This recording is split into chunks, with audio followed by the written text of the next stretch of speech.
Alhamdulillah Rabbil Alamin. Wabihi nasta'inu ala umuri dunya waddin. Asyhadu an la ilaha illallah wa asyhadu anna Muhammadan abduhu wa rasuluh. Rabbi shrah li sadri wa yassir li amri wahlul 'uqdatam min lisani yafqahu qawli. Amma ba'du. Ya ayyuhal hadirun, ittaqullah haqqa tuqatih wa la tamutunna illa wa antum muslimun. Qala ta'ala bi kitabihil karim, a'udzu billahi minasyaitonir rajim, wa min ayatihi an khalaqa min anfusikum azwajan litaskunu ilaiha wa ja'ala bainakum mawaddatan wa rahmah. Inna fi dzalika laayatin liqaumin yatafakkarun.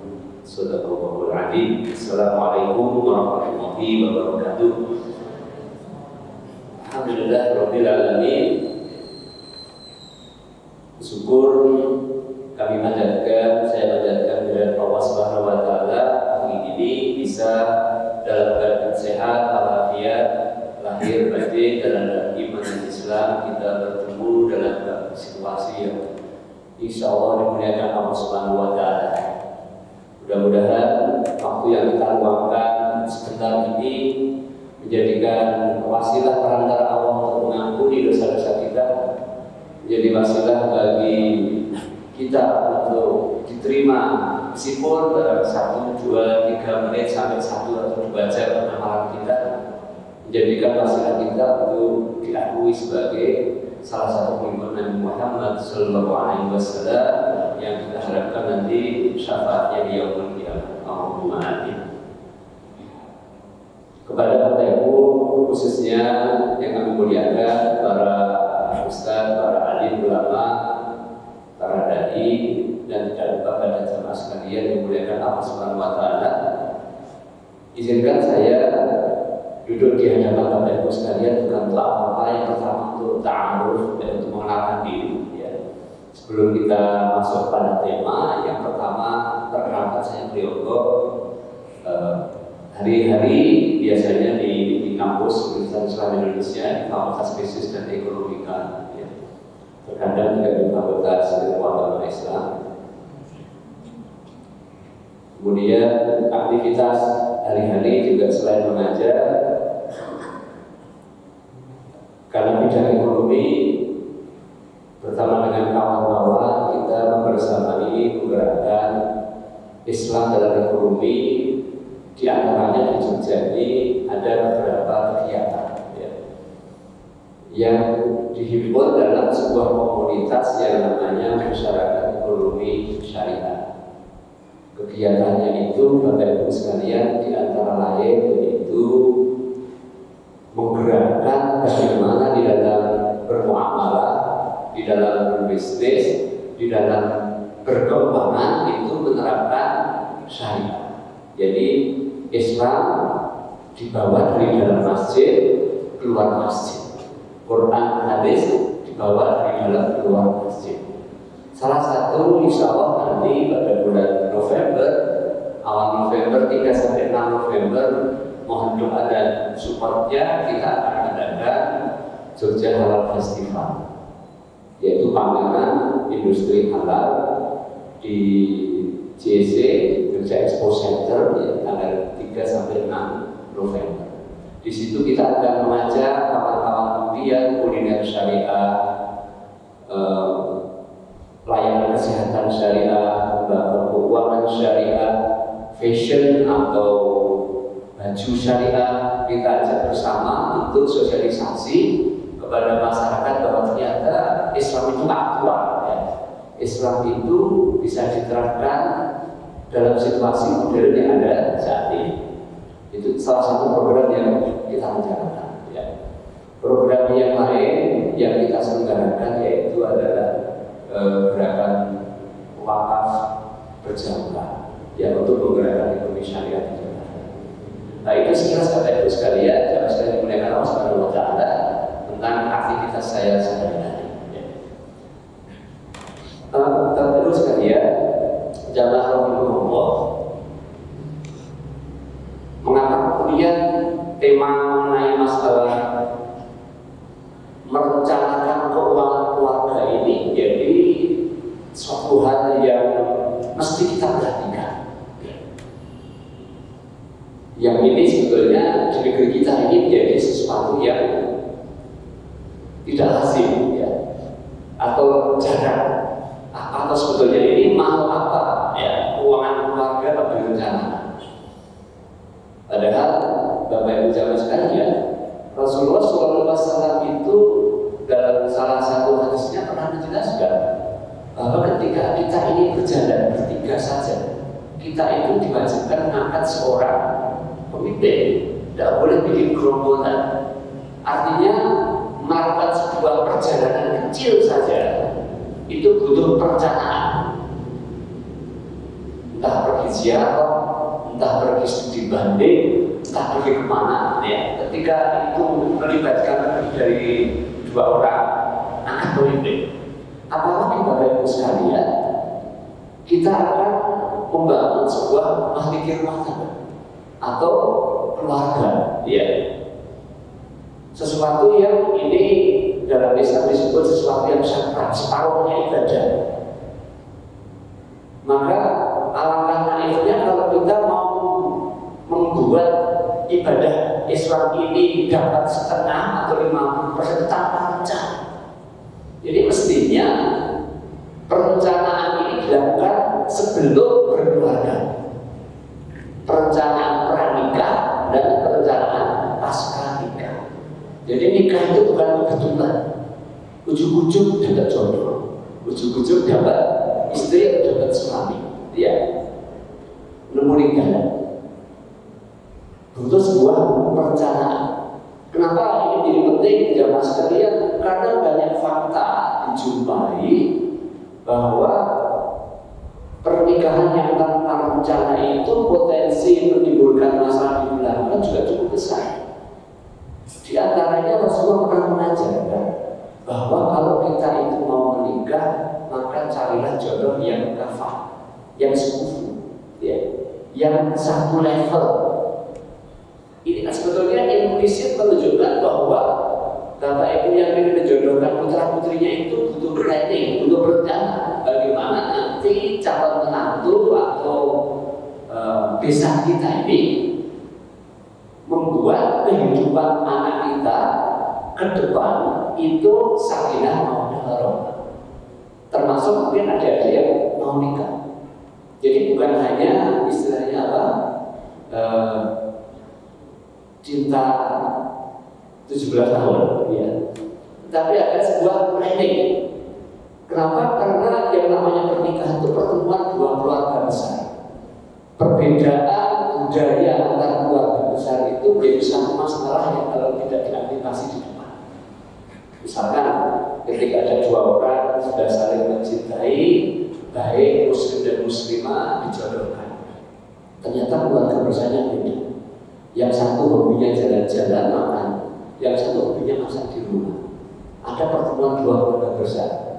Yang suka jalan-jalan berkunjung kepada yang suka masak di rumah, tanya, kalau makan rumah makannya di mana? Jadi saya nggak pernah tahu, karena nggak pernah jajan. Ya. Sehingga perlu penyesuaian. Bagaimana budaya antar keluarga itu menjadi satu hal yang diperhatikan. Bapak Ibu kalau tapi hari ini saya akan mengajak poin yang kedua, yaitu tentang bagaimana merencanakan keuangan keluarga, ya, yang pranikah mudah-mudahan nanti ada yang membahas lebih dalam lagi. Ya.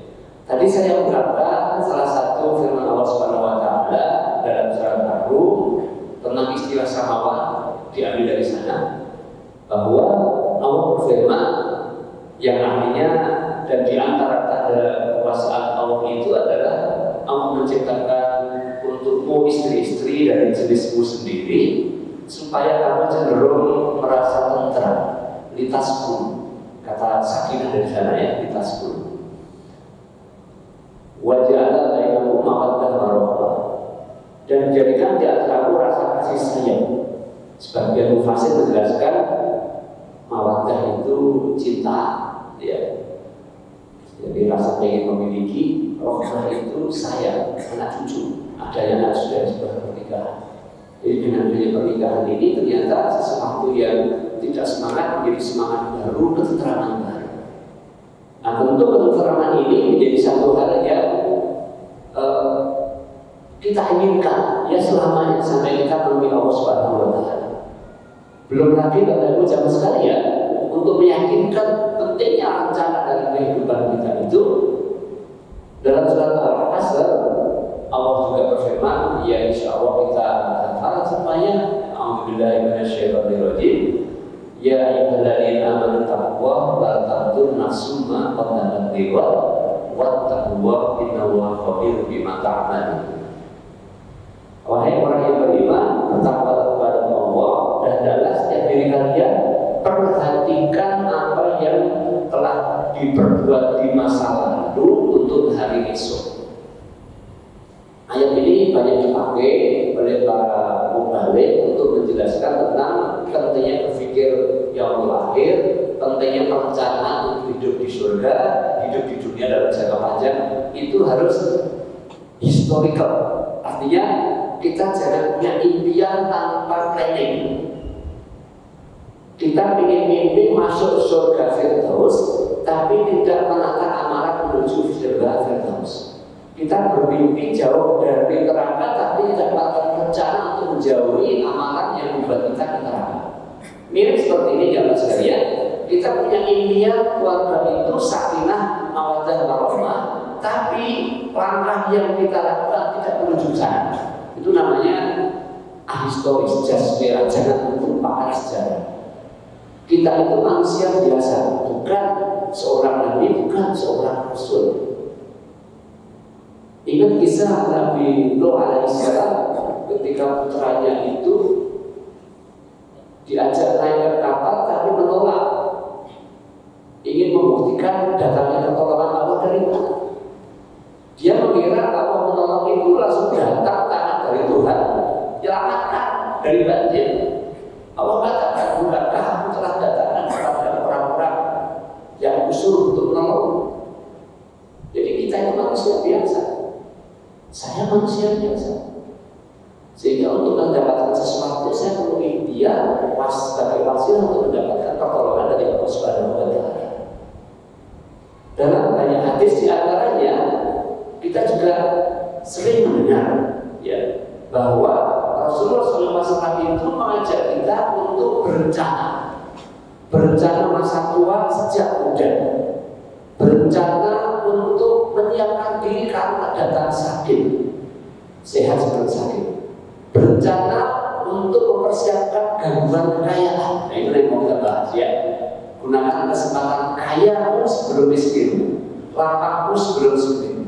Ini menunjukkan bahwa pada saat kita semuanya itu dalam keadaan muda, dalam keadaan sehat, dalam keadaan cukup, dalam keadaan lapang, buatlah plan.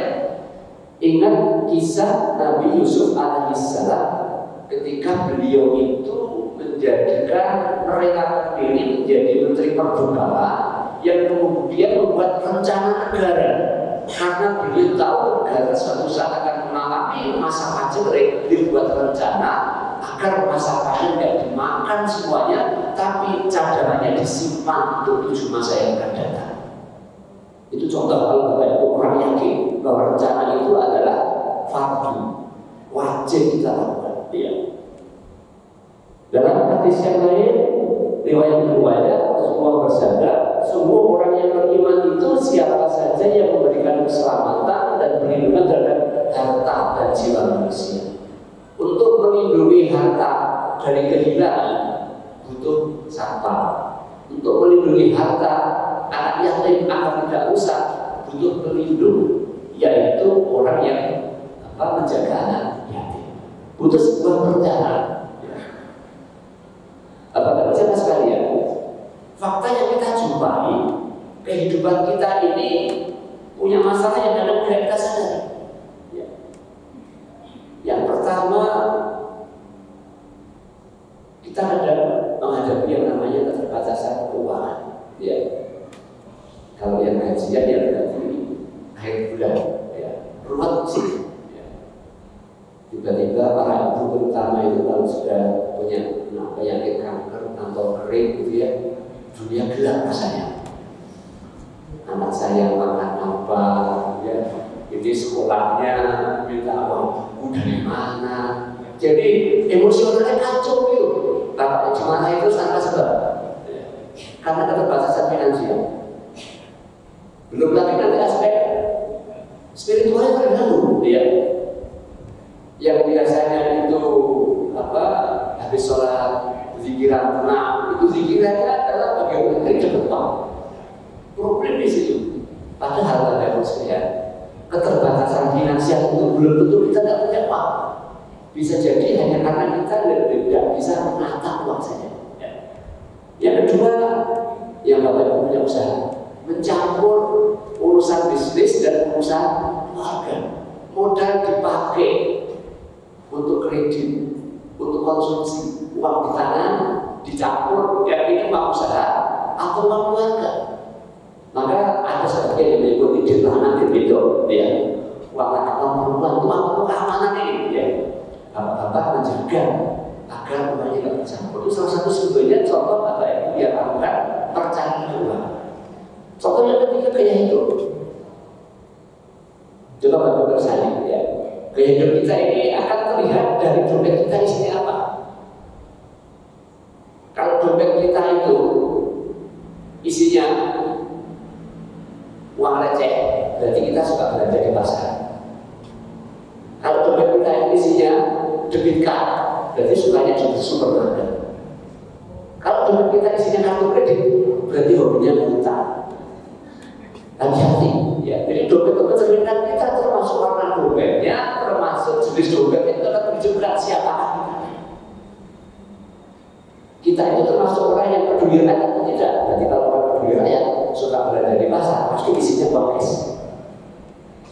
Tapi kalau hobinya ke mall, ya beli di bawah berat, ya isinya kartu debit. Hobinya utang kartu debit. Orang sekarang ini Bapak Ibu sekalian akan menjadi masalah kalau kita tidak paham uang kita cukup apa tidak untuk gaya hidup ini, sosialita. Ya, nggak bisa bedakan mana yang harusnya ditunda bencana, mana yang tidak.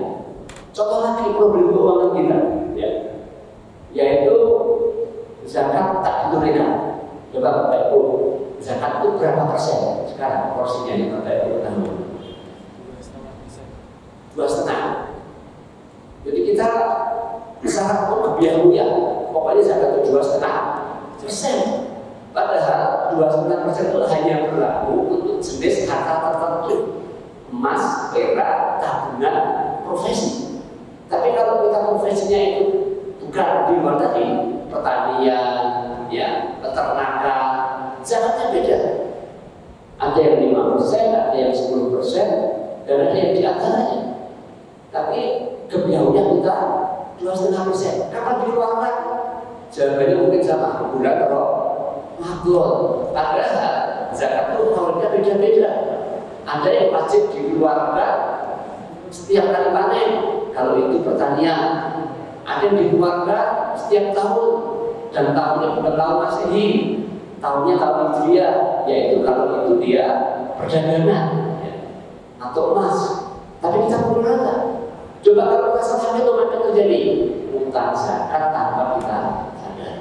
Berarti ada utang Allah yang belum kita tunaikan. Maka ilmu zakat ini fardu ain, harus kita tahu. Masalah yang lain tidak paham waris. Ini banyak contoh pengajian agama yang masalah bukan waris. Ada seorang cucu menggugat neneknya warisan karena tidak dapat waris, ya. Karena nama cucunya itu tersebut dalam akte, padahal dia anak angkat dari sang ibu. Maka masih menggugat karena itu juga paham tentang waris. Dia hanya paham hukum positif saja.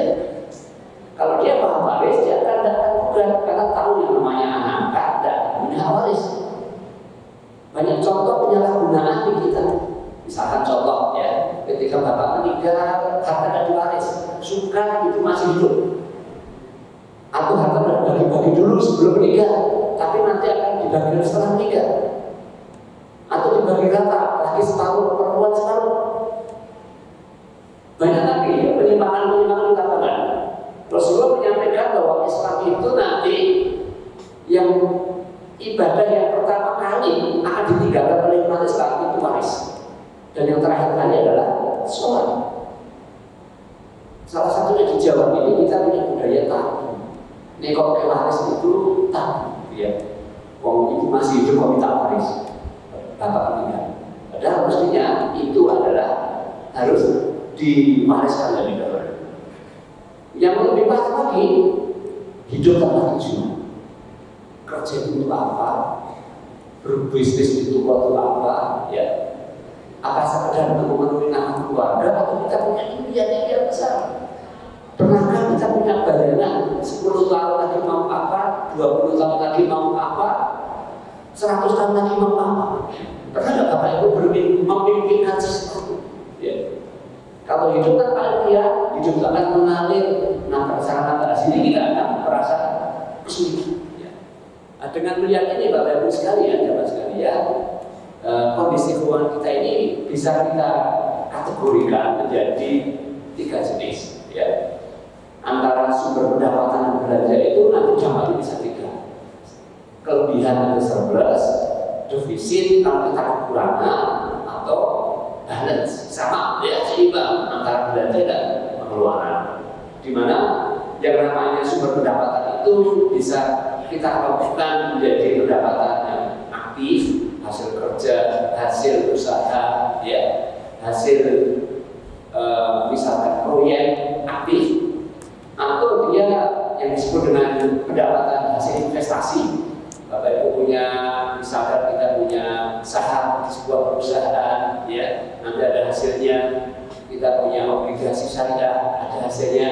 Atau dia merupakan passive income. Nah, ini salah satunya Bapak Ibu menyebut multi level marketing, ya, namanya pendapatan pasif, duduk uangnya mengalir data.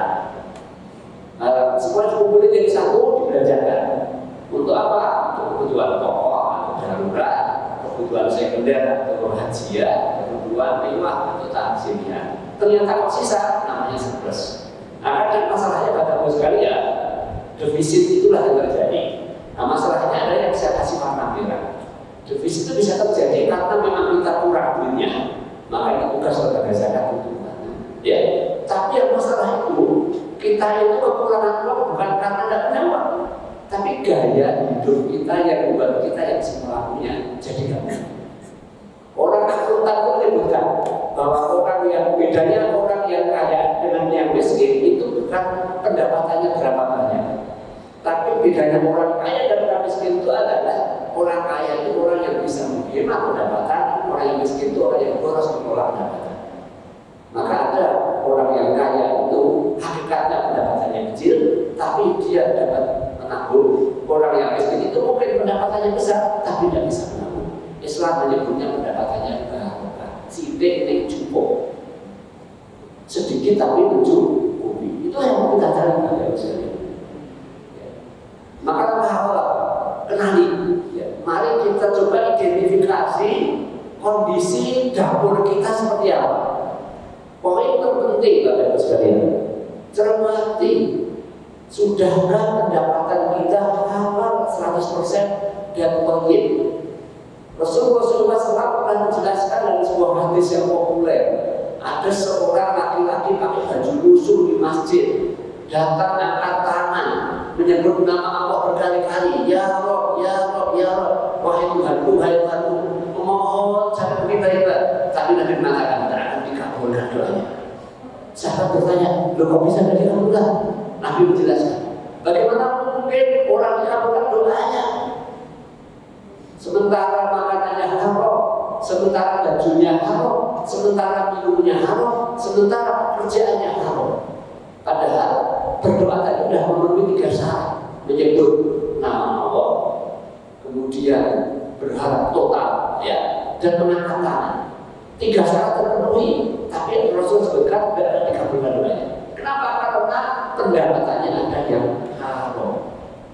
Maka izin mohon Bapak Ibu kita uji, ya, kita teliti lagi masih adakah pendapatan kita itu yang tidak halal, yang mengandung riba, mutangke tapi menani, yang mendolimi orang lain. Budaya terbanyak di kita itu adalah mutil. Kalau beli barang, dicicipi tanpa ngomong yang jual. atau meminta anak tambahan. Ya, kalau kita pas minta timbangannya 1 kilo lebih dikit. Tapi kalau kita pas jualan 9 ton lebih 9 gram. Itu namanya dalam orang namanya mutafif. Seorang yang suka mutil, mudah, ya. Nah itu bahaya, meskipun kecil, ya, mutafif. Berarti ada sesuatu yang memberi orang lain. Ada juga yang namanya haram itu di dalamnya mengandung unsur yang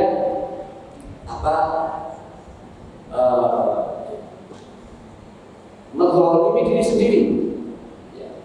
Menzalimi diri sendiri bisa aja Bapak Ibu sekalian. Kita memberi sesuatu yang kita butuhkan. Bapak Ibu perlunya HP itu berapa? Untuk telepon, apa kali? Di presentasi video, dan jadi kita hanya butuh sebenarnya sinyal. Yang dibeli itu HP yang harganya 15 juta. Bisa untuk TV, bisa untuk monitor, dan akan dipakai. Berarti kita membeli sesuatu yang kita butuhkan. Kita beli motor yang kita butuhkan, dibeli motor balap atau balapan. Dan jalannya kota-kota 40 km per jam. Seperti itu, ya, motor ini sendiri. Kita cek ya, adakah mengandung riba, adakah mengandung kholimah, adakah mengandung hal yang haram menyakiti orang dan lainnya. Yang kedua, sudahkah belanja kita sesuai prioritas? Bapak Ibu punya cita-cita, misal ya, pergi haji, bikin rumah, beli mobil, duluan mana? Pernah dikatakan kapan haji, kapan beli rumah, kapan beli mobil atau beli motor? Kita dudukkan dari satu, mana yang itu prioritas, mana yang bukan prioritas. Ya. Yang ketiga, apakah ada ruang bagi kita untuk mewujudkan impian hidup kita? Pernahkah Bapak Ibu mengajak ibu kepada bapak kepada ibu atau anak-anak, ya, untuk mengajak bermimpi, memimpikan sesuatu di masa depan? Apa yang ingin kita lakukan? Ya. Pernahkah kita punya impian nanti ketika kita pergi datang pada Allah itu dipanggil disebutkan ya ayyuhan nafsul mutmainnah irji'i ila rabbiki radiyatan mardiyah fadkhuli fi ibadi wadkhuli jannati. Wahai jiwa-jiwa yang tenang, ingatkan dipanggil Allah dalam keadaan jiwa yang tenang. Mufasir menjelaskan itu hanya bisa dilakukan kalau kita dalam hidupnya itu berwakaf. Pernah kita bermimpikan suatu saat saya harus wakaf, agar nanti saya datang kepada Allah dengan panggilan ya ayyuhan nafsul mutmainnah. Pernah kita bermimpi itu ya. Yang keempat, adakah ruang untuk memikirkan hal yang tak terduga? Biaya kuliah, biaya sekolah naik, biaya kesehatan mendadak kita diuji sakit. Dari mana kita harus cover ini? Kalau ini kita belum bisa, berarti ada sesuatu yang harus kita rencanakan.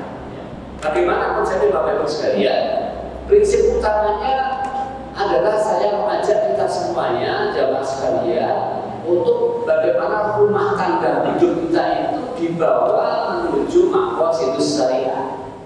Bahwa pernikahan itu punya tujuan syar'i, keluarga itu punya tujuan syar'i, bukan hanya menurunkan hawa, mengendalikan hawa nafsu itu ya, tapi itu satu di antara sekian banyak tujuan. Tujuan utamanya nikah itu adalah separuh ibadah. Bahwa siapa yang sudah melaksanakan pernikahan dan tidak melaksanakan separuh sunnahnya Rasulullah. Apa maksudnya? Yaitu melaksanakan syariat yang dimain. Yaitu apa? Selamat agamanya.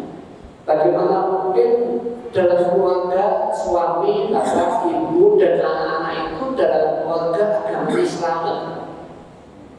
Cari sekolah untuk anak-anak ya sekolah yang ada agamanya. Di rumah mau sholat, mau puasa, ada gizi untuk berpuasa, kira-kira gitu ya. Selamat, mau sahur ada untuk sahur. Ya. Yang kedua, hidupnya sehat. Hifdzun nafs, ya, menjaga jiwa. Karena agama kita itu mengajak kita berkeluarga, suami untuk menjaga istri, istri menjaga suami, saling jaga. Dan kita dapat amanah anak untuk menjaga anak-anak kita. Bagaimana kita bisa menjaga dengan kondisi kita itu bahwa kita selalu sehat dengan gaya Rasulullah SAW. Yang ketiga, menjaga agar harta kita barokah, halal dan thayyib, ya. Nah, yang thayyib itu nanti Rasulullah menjelaskan ciri-ciri rezeki yang berkah. itu diantaranya satu rezeki yang keluar dari keringatnya sendiri, bukan gaji kita. Nggak ikut berkarya tahu-tahu amplop masuk, ya. Atau korupsi diantara ya. Yang kedua, gaji di negerinya sendiri, jadi dari orang, sehingga sang suami tidak harus S3 sampai 10 setor. Ya harusnya hari setornya ya, nggak pulang per minggu, tiap hari pulang apalagi dia bertemu dengan keluarga. Kerja tinggal di Jogja, ya kerjanya di sekitar Jogja, tidak memulingkan. Ya. Yang ketiga, ada kendaraan yang lancar, transportasi lancar, tidak ada gangguan di tengah jalan. Ya. Jadi halal, ya. Kemudian transport lancar, penghasilan di negerinya sendiri. Ya. Kemudian yang keempat, tugas keluarga itu adalah hifdzul aql, menjaga agar anak, istri, suami itu sehat akalnya. Akal itu kadang mendadak sehat ketika ada ujian, misalnya sakit. Ya. Ketika orang uji dengan sakit, biasanya akalnya tidak sehat. Yang semula itu pengen ke dokter karena pengen tidak sembuh, pergilah ke dukun karena dukun menjanjikan sembuh seketika. Akalnya mendadak hilang. Kita jaga itu. Ya. Gimana dia bisa menjaga? Harus ada support finansial. Yang kelima yaitu menjaga keluarga, hifdzun nasab, menjaga keluarga, anak keturunan. Bagaimana dalam keluarga itu anak kita diajari nanti kalau ke depan dapat jodoh yang baik, dapat keluarga yang baik. Berkali ada 5 prinsip zaman sekalian. Bagaimana keuangan keluarga yang sehat itu poin nomor 1 yang saya paling bawah. Kita harus meyakinkan bahwa pendapatan kita itu berkah. Pendapatan kita itu halal dan berkah. Kenapa? Karena ada makanan yang haram sedikit pun masuk ke dalam tubuh kita, maka Allah itu akan menolak doa yang kita panjatkan. Alhamdulillah minta. Kisah menarik dari salah satu pondok pesantren ya, di Jawa Timur itu kiainya, pak kiainya itu betapa sulit mendidik anak muridnya itu ketika dididik itu pada rame sendiri. Kemudian pak kiainya penasaran mengapa anak-anak itu diajari kok nggak pada fokus rame sendiri. Jangan-jangan ada yang salah. Dugaan pertama, jangan-jangan anak-anak ini diberi makanan haram oleh orang tuanya. Maka orang tuanya paling dipanggil, dikasih penjelasan, tolong bapak ibu wali santri, kami mohon putra bapak ibu diberikan makanan yang dijamin halal agar kami bisa membantu memberikan pendidikan agama kepada putra bapak ibu. Dan ditunggu beberapa waktu masih gak berubah. Anak-anak diajak ngaji masih gak fokus. Ya. Pak Kiai masih penasaran, ada apa ya? Kemudian diteliti. Biasanya anak santri itu kalau tiap hari makannya apa ya? Satu dia makan dari pesantren, insya Allah halal makanannya. Ternyata di waktu istirahat, anak-anak itu dia beli jajan di sekitar pesantren. Yang di situ ada warung-warung di sekitar pesantren. Dia cek Pak Yai menyuruh para santri itu ngecek, ya. Kira-kira jualan para santri itu apa? Ada makanan yang halal apa tidak? Ternyata tidak ada. Diteliti ulang, ketemu satu hal yang sekalian. Ternyata para warung-warung di sekitar itu dia memiliki utang ke remnya. Kemudian Pak Yai berkesimpulan jangan-jangan ini masalah. Maka Pak Yai mengumpulkan para pedagang di sekitar warung itu, utang ke remnya beliau bebaskan, ditutup semuanya, ya, tutup semuanya sehingga tidak ada lagi rentenir masuk ke pedagang yang makanannya dimakan oleh para santri. Dan alhamdulillah jawaban Allah berikan. Dan sekarang dengan pertimbangan itu maka Pak Yai membuat sebuah lembaga keuangan syariah namanya BMT Sidrogiri. Jadi BMT terbesar di Indonesia dengan omset sekitar 2,5 triliun lebih di Indonesia. Nah itu kisah Bapak Ibu, fakta bahwa ternyata makanan haram itu menjadikan kita susah mendapatkan hidayah dari Allah Subhanahu wa Ta'ala. Maka tugas bersama petaan. Lihat satu persatu, jangan sampai ada zakat yang terbayarkan, jangan ada harta yang rusak. Ya. Kemudian yang kedua, buat prioritas di dalam menyusun kebutuhan. Mana yang utama, mana yang nomor 2, mana yang nomor 3. Rasulullah mengajarkan di rumah hanya punya 3 baju, satu dipakai dipakai, satu digantungan, satu dijemur. Dalam sebuah hadis, kalau misalnya saya mau diingatkan, yang menceritakan bahwa nanti di yaumul mahsyar itu hanya ada 3 hal yang tidak akan dimintai pertanggungjawabannya. Yang pertama adalah roti gandum yang kamu makan. Kalau di Arab itu roti gandum yang sering dilempar gabul gitu ya, yang dimakan oleh apa? Bukan lauknya. Roti itu tidak akan ditanya mengapa kamu makan roti itu dan dapat dari mana. Yang kedua adalah baju yang kamu pakai, bukan baju biasa. Yang ketiga, rumah yang menaungimu dari hujan. Artinya apa Bapak sekalian? Kalau kita punya makanan yang lebih mewah dari roti gandum, maka akan ditanya, mengapa kamu makan itu? Dari mana kamu dapat? Kalau kita punya baju lebih dari 3 stek, maka selebihnya akan ditanya, mengapa kamu punya baju itu? Dan mengapa? Untuk apa kamu menggunakan? Kalau kita punya rumah lebih dari sekedar melindungi dari terik matahari, maka kita akan ditanya pula, mengapa kamu bikin rumah seperti itu? Untuk apa kamu menggunakan? Itu skala prioritas. Ya. Rasulullah tidak miskin, kaya, tapi hidupnya sederhana. Beliau dikenal waktu menikah berapa mahalnya? Dia menyebutkan 30 kota, ada 300 kota. Ya kira-kira miliaran kalau sekarang dihitung ya. Tapi gaya hidupnya super sederhana. Karena tahu prioritas ya. Yang kedua yang terpenting bertiga, bangun impian. Bangunlah Bapak Ibu impian bahwa Allah mengatakan bahwa aku itu bersama dengan persangkaan hambaku. Kalau Bapak Ibu yakin ya Allah aku ingin haji, insya Allah mengabulkan kita untuk haji. Ya Allah aku ingin wakaf bikin masjid, insya Allah akan mengabulkan kita untuk wakaf bikin masjid. Kuatkan yang itu, sampaikan kepada suami, sampaikan kepada istri, sampaikan kepada anak-anak tentang impian. Dan kita ajak bersama bangun impian, gimana kita tata impian itu. Nah sekarang kita Bapak Ibu itu pengen nanti kalau Bapak Ibu sebelum meninggal kita ada wakaf meskipun 1-2 meter bikin masjid. Hari ini kita tidak punya duit, kita tanggung bareng-bareng. Bangun impian, Bapak Ibu pengen haji belum punya uang, diajari bagaimana ya. Belajar kita bikin impian. Dan yang ketiga, mengelola surplus dan defisit. Kalau ada saldo, kemana digunakan? Kalau ada kekurangan, bagaimana mengatasinya? Maka dengan hutang, ke bank, atau pinjam tetangga, atau yang lain. Dan oleh karena itu yang terakhir yang terpenting, atasi ketidakpastian. Hal-hal yang pasti harus kita siapkan. Entah dengan uang jaga-jaga, atau mungkin dengan membangun komunitas. Baik, 3 poin Bapak Ibu sekalian, 5 poin utama ya, yang perlu kita lakukan. Start dari impian kita ya. Dari mana kita akan membangun sebuah impian? Kemudian kita buat sebuah rencana. Mau main haji, mau kuliah, mau ibadah kurban, mobil mewah, rumah mewah, perabotan mewah, liburan luar negeri juga ditanyai. Yang nomor 1 yang mana, jual mana, yang perlu dibuat yang mana? Buat prioritas. Kalau ternyata impian itu mengalami apa? Qanaah kita, terima apa yang Allah berikan kepada kita.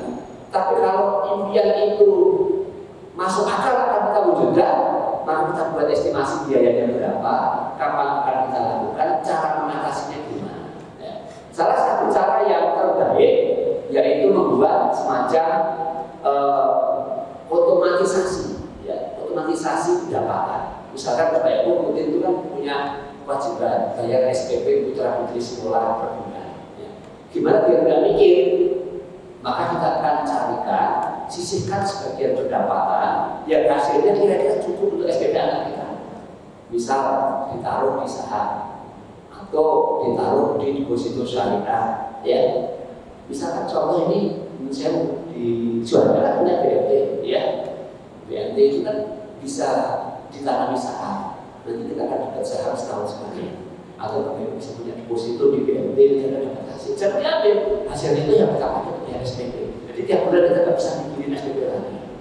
Kita punya masalah kalau ada sakit di mana ikut asuransi syariah atau ikut BPJS. Ketika ada masalah kesehatan kita nggak pusing lagi, tidak bunak pikiran kita. Ya, ada yang membantu untuk mengelola keuangan kita.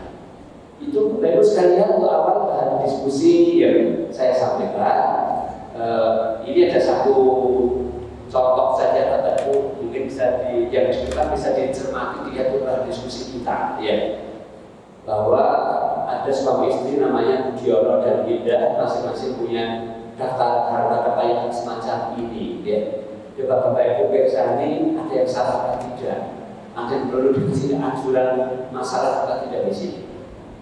Nah, karena itu awal, maka waktu sisanya kami berikan untuk diskusi dan berbudaya. Assalamualaikum warahmatullahi wabarakatuh.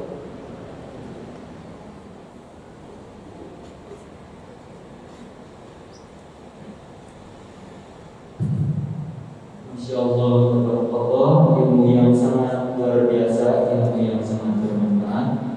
Hadirin rahimakumullah, mungkin untuk selanjutnya adalah sesi tanya jawab. Mungkin kami membuka 2 pertanyaan untuk Bapak, Ibu, ikhwan maupun akhwat untuk bertanya. Silakan yang mau bertanya bisa angkat tangan. Dari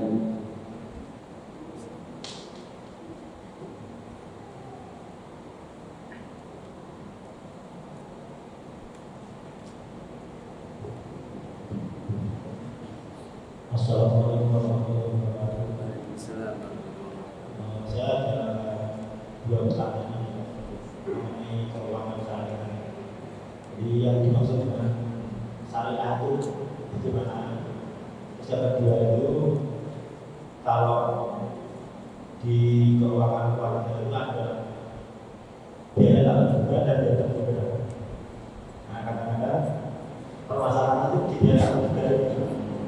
Kita sudah bertanya sebagai orang itu tujuan kita, ternyata yang kita juga itu lebih banyak daripada yang terduga. Itu solusinya bagaimana? Biasa salah Maksudnya nasib itu Pak? ya. Itu dah. Terima kasih. Ini ada pertanyaan yang pertama, apa yang dimaksud dengan syariah dalam hal ini? Prinsip syariah dalam uang keluarga itu apa? Aspek keuangan ini, Pak Hendra dan Bapak sekalian, termasuk aspek muamalah, bukan aspek ibadah. Ya. Maka arti syariah dalam muamalah itu berarti tidak diharamkan. Selama di dalam keuangan kita tidak ada yang haram, berarti itu syariah. Berarti tugas kita itu mencari yang haram apa dan kita hindari sejauh-jauhnya. Yang haram itu apa?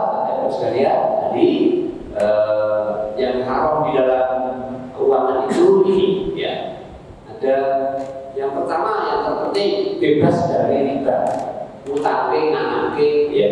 Kalau kita jadi tukang simpan pinjam, jangan sampai kalau kita utang ke bank konvensional atau kita utangi dengan sistem bunga atau anake. Yang kedua, tidak ada horor. Horor itu berarti dalam usaha kita sehari-hari itu kita bermain spekulasi. Jadi kayak undian, ya, ikut undian berhadiah, beli kupon undian, mengandung situ ada semacam perjudian, ya. Atau yang biasa kayak yang suka mancing, ya, yaitu mancing borongan. Ini polanya tak borong 1 juta itu termasuk horor, tidak tahan, ya. Karena di dalam mengandung ketidakpastian. Yang suka bisnis buah-buahan, nebas pohon klekeng, itu klekeng itu udah bunga, beli hijau juga tidak boleh karena mengandung horor dan pasti. Beli mangga 1 pohon diborong juga tidak boleh, ya. Praktek semacam itu yang ada unsur hak yang diharamkan dalam budaya kita. Kemudian tidak ada unsur zalim, ya. Tidak menggolimi diri sendiri maupun menggolimi orang lain. Menggolimi diri sendiri ya dalam arti kita bekerja melebihi kapasitas, ya. Jangan kerja kalau nggak terpaksa malam hari, karena Allah menciptakan pagi kerja, malam untuk istirahat. Jangan melebihi kapasitas. Kemudian menggolimi orang lain, tadi contohnya muntir, kurangi timbangan, merampas, ya. Kemudian tidak boleh ada hal-hal yang haram, mengandung babi, jual beli yang dalam mengandung haram, babi, bangkai, darah, anak, binatang yang dijepit, mati hewan-hewan yang disembelih atas nama selain Allah, ya, semacam itu, binatang buas. Kemudian tidak ada judi atau maisir, tidak ada produksi perjudian yang banyak dilakukan di kita, semacam lomba-lomba hadiah, meskipun hadiah itu boleh ketika nggak kita ikut bayar ya. Anda diajak untuk ikut hadiah tapi gratisan atau sekedarnya itu boleh. Tapi kalau kita membayar sesuatu dapat hadiah, berarti itu adalah judi. Kemudian setelah doror, tidak boleh kita menyakiti orang lain dalam kerja kita, menipu tadi katanya, menipu orang lain merampok. Yaitu pengertian tadi syar'i ya. Kemudian yang kedua, memang kita itu ada punya problem yang terbesar tadi yang di pucuk paling atas ini, yaitu kebutuhan emergensi ya, yang tidak pasti. Gimana cara kita mengatasi yang tidak pasti ini? Yang tidak pasti itu apa? Di antaranya ya kalau kita itu satu biaya kesehatan, ya, termasuk biaya bencana. Kemudian di luar itu adalah biaya yang di Indonesia di Jogja pendidikan. Perkiraan kita kadang kalah, dikira naik 10%, naiknya 100%. Yang lainnya biaya bangun rumah, itu juga agak pasti harganya naik tinggi. Untuk biaya kesehatan dan bencana itu kita bisa kelola dengan cara asuransi atau ikut BPJS, ya.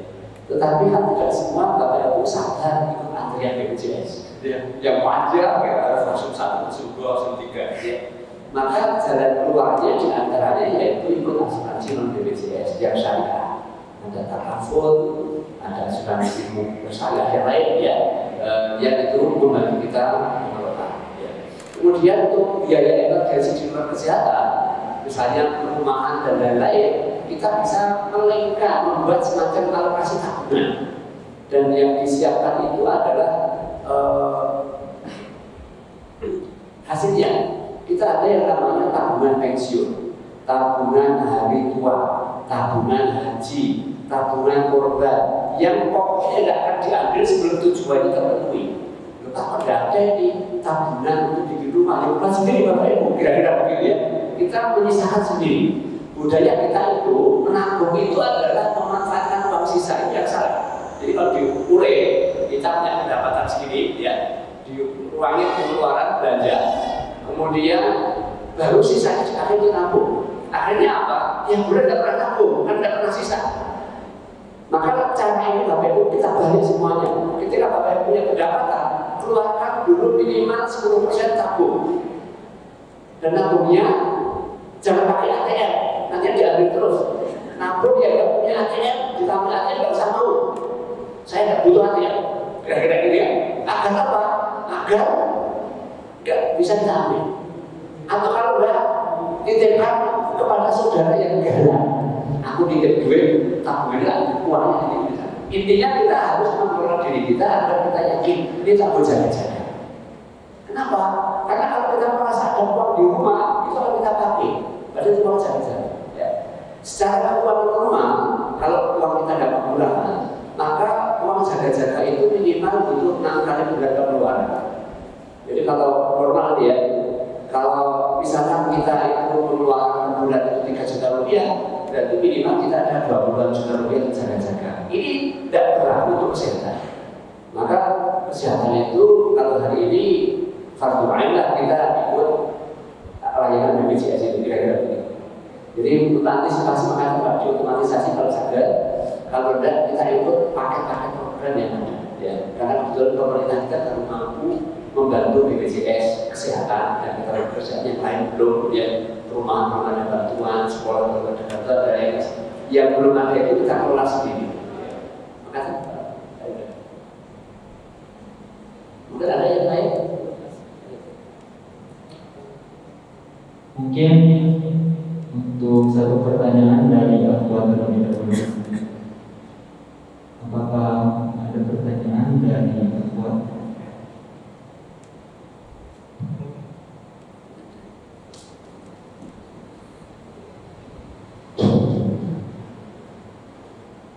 Assalamualaikum warahmatullahi wabarakatuh. Jadi saya izin jika tidak pertanyaan saya tentang Kak Waris. Apakah yang mewaris itu antara anak laki-laki atau perempuan? itu pembagiannya sama atau tidak. Lalu yang kedua, bedanya apa tentang waris itu dikasihkan oleh anak sebelum meninggal atau sudah meninggal? Itu ada soal Anda. Terima kasih. Assalamualaikum warahmatullahi wabarakatuh. Alhamdulillah, solihin ya. Masya Allah, ini bicara tentang waris ya. Harapan saya diskusi semacam waris itu diskusi harian, karena hari ini sudah banyak hilang ya. Tapi penting sekali. Yang pertama tentang laki dan perempuan itu seperti apa? Quran dan mengatur jelas, bukan hadis lagi. Ya, di dalam Quran itu waris sangat detail dijelaskan, ya, sehingga ulama tidak perlu lagi berkreasi tentang waris. Ilmunya sudah baku ya, kalau nanti bisa baca di berbagai buku dan detail langsung dari sana ya. Tapi prinsipnya beda sama kursi negara kita, bahwa waris itu kalau dibuat sama laki satu perempuan satu. Di dalam Islam secara umum perbedaan laki dan perempuan dua hal ya. Yang pertama pros kebagian, secara umum laki itu 2 berbanding 1 dengan perempuan. Jadi kalau bapak ibu punya putra yang 3 putri, yang 1 laki, misalnya 4 gitu ya, maka hak warisnya laki dapat 2, hitungnya 2/5. Yang laki dapatnya 2/5, yang perempuan dapatnya 1/5. Kira-kira ya, misalnya besar. Hal yang kedua yang membedakan, anak laki-laki itu bisa menghabiskan sisa waris, anak perempuan tidak bisa menghabiskan sisa waris. Jadi andaikan bapak ibu punya anak laki 1 atau anak laki 2 sendiri, maka waris jatuh ke anak semuanya. Tapi kalau kita punya anak perempuan semuanya, anak perempuan tidak bisa menghabiskan waris. Ada orang lain yang masih punya hak. Itu perbedaan intinya. Nanti jilidnya pembahasan warisnya mungkin kita bahas lebih jauh lagi dengan yang waktu yang lebih tepat. Kemudian yang kedua,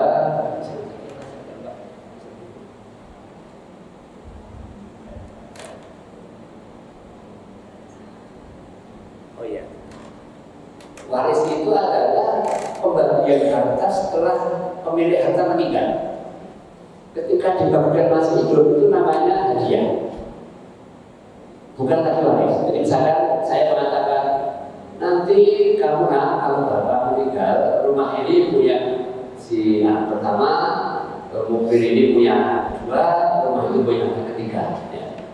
Maka itu namanya hadiah yang menggantung, hadiah bersyarat, hadiah yang diberikan tapi diberikan nanti setelah meninggal. Boleh nggak hadiah bersyarat? Tadi kan begitu ya. Hadiah setelah bersyarat, padahal kita nggak tahu kapan meninggalnya, dan menjelang meninggal itu harta itu dibutuhkan untuk kehidupan apa tidak? Masalahnya, kalau ternyata menjelang meninggal kita butuh uang, sebenarnya dijual, kita suka lagi dong kepada anak kita tidak. Nah, itu kebiasaan ya. Maka sebetulnya kalau orang tua memberikan hadiah semacam itu, dia statusnya bukan waris tapi hadiah. Maka ketika orang mengatakan, nah ini rumah ini kuhadiahkan kepadamu, yang paling bagus begini ya, tapi bapak pinjam dulu sampai bapak mati. Maka tanah itu haknya anak. Maka ketika nanti bapak meninggal, anak yang lain tidak akan bisa buka, dia bukan waris, itu hadiah. Yang terpenting ucapan pesan ini biar kuat, ada tertulisnya, ada saksinya ya. Tapi kalau bapak mengatakan, nah ini kalau bapak nanti mati, tak kasihkan kamu, itu hadiah yang menggantung, bakal dibingkung, kira-kira begitu ya. Itu dibagi setelah waris. Yang kedua yang tadi perlu saya sampaikan, kita itu tidak punya kebiasaan memisah harta istri dan harta suami. Padahal harta kita bisa berbeda. Istri itu minim, bapak ibu yang mereka dulu masih mahal betul. Di mana nasibnya maharnya sekarang? Ibu-ibu masih makan mahar yang diberikan bapak betul. Nah, mahar itu hartanya siapa? Harta golok ini atau harta istri? Bukan. Itu bukan golok ini, itu harta istri. Kalau suami mau cuma harus izin atas kerelaan istri. Itu yang jelas dari satu mahar. Yang kedua, harta waris dari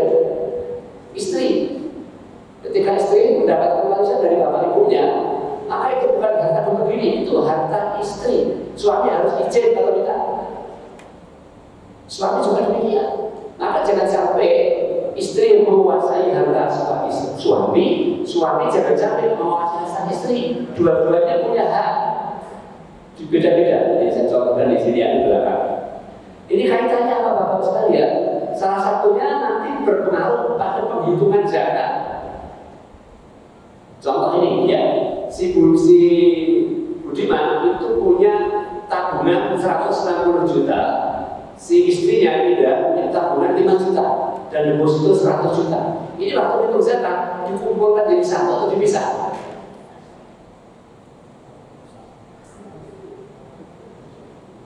Bisa. Jumhur ulama bisa. Nanti kalau istri meninggal, yang kembali harus sebelah kanan. Kalau suami meninggal, yang kembali harus sebelah kiri. Nanti kita tanya malaikat jelas. Ya. Akhirnya kita nggak biasa. Ya. Pernah ada bapak yang begitu, harta istri berapa di sini, harta suami berapa? Ada yang begitu. Dikalkulasi coba. Jika kita nggak ada sisi keuangan kita yang hak minimal ya hak Allah itu nggak tertuliskan. Ya. Mungkin itu. Kadang-kadang kita